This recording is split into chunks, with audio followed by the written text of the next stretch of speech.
தோட்டத்தொழில் மூலப்பொருள் அமைச்சர் டத்தோஸ்ரீ ஜொஹாரி அப்துல் கானி ஜொஹூர் மாநிலம் 800 மில்லியன் அமெரிக்க டாலருக்கும் அதிகமான முதலீடுகளை ஈட்டியிருப்பது பாராட்டத்தக்க சாதனை என்று சுட்டிக்காட்டினார். மாநிலத்தின் இந்த வெற்றிகரமான ஈர்ப்புக்கு அதன் அரசியல் நிலைத்தன்மை, நிலையான கொள்கைகள் மற்றும் நடைமுறை நிர்வாகமே காரணம் என்றும் தெரிவித்தார். பாசிர் கூடாங்கில் உள்ள ஈகோ சீரஸ் புதுப்பிக்கத்தக்க எரிபொருள் ஆலையை பார்வையிட வந்தபோது டத்தோஸ்ரீ ஜொஹாரி இவ்வாறு கூறினார். ஜொஹூரின் ஆளுமை திறன் மற்றும் முதலீட்டாளர் நட்பு அணுகுமுறையை பாராட்டிய அவர், இது முதலீட்டாளர்களின் நம்பிக்கையை பெறுவதில் மற்ற மாநிலங்களை விட முன்னணியில் நிற்கிறது என்றும் குறிப்பிட்டார்.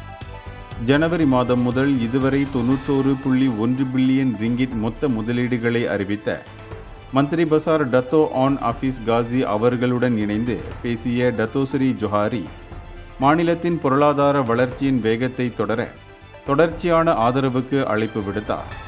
ஒருங்கிணைந்த தலைமைத்துவம் மற்றும் பதிலளிக்கக்கூடிய சேவை மூலம் ஜொகூர் தனது வளர்ச்சி திறனை அதிகரித்து எதிர்காலத்தில் மேலும் அதிக முதலீடுகளை ஈர்க்கும் என்றும் அமைச்சர்கள் வலியுறுத்தினர்.